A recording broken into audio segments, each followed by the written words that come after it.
Hello and welcome to Ask Henry show of Henry Harvin Education. Today in frame we have Dr. Gaurav Kapoor, who is the School and Skill Development Consultant. So today we're going to have an interesting conversation on what are the specific challenges and barriers an individual will face at the time of upskilling, or how will they overcome it, sir? So thank you so much, first of all, having me here, and it's been a wonderful journey from school to skill, and now I've been advocating how do we bridge the gap between that. The question that you have asked me is, what are some of the challenges students and adults face when they look at what kind of programs should they do, what kind of upskilling should we look at? I think it's very genuine, right? If you look at the youth today, especially somebody who's aspiring to get a job, would always be confused, should I do a digital marketing, which is a hard skill, or should I pursue something like a soft skill which will help? I think a balanced approach is very, very important. If you look at courses from Henry, I can assure you it will be very balanced in terms of what the child learns in an academic part of the program, and also what the child learns as a soft skill. Yes.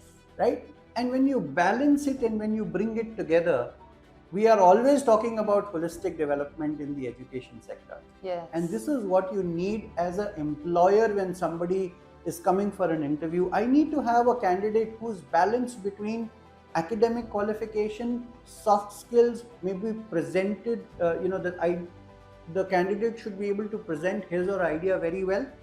I think to top it up, the candidate also has to search which is the priority list for this candidate. Yes.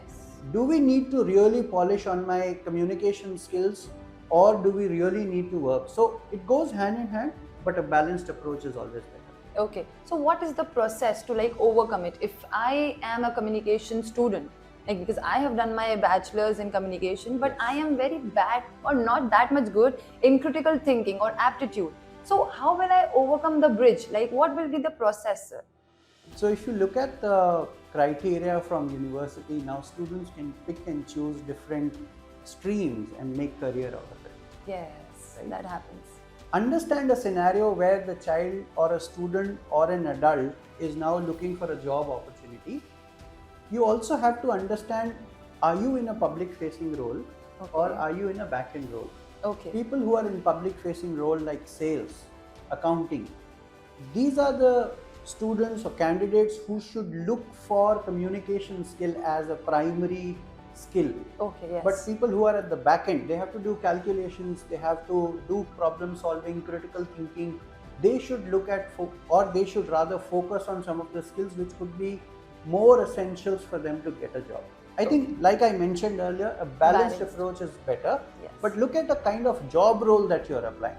Okay. So I think we should consider 2 or 3 important factors. Okay. One, what kind of a role I am going to apply for. Okay. Second, what are my some of my strengths? Am I like a outspoken person, or do I really need to do some work on my problem solving skills? Yes. And third, choose the right partner who could guide you a balanced approach of both, because there are only courses which are focusing on the soft skills. Yes. And there are so many courses which will only give you the hard skill of technical knowledge. Yes, statics, but technical knowledge, I think it is purely on what the student is aspiring to. Okay. So guys, I hope you understood what are the challenges. It's okay to have challenges and barrier while you're selecting your upskilling process, and how to overcome it. Sir has already given you the best answer. Thank you so much guys for watching it, and thank you sir for coming and joining us. I hope you enjoyed the video. Thank you so much. Thank you so much for having me.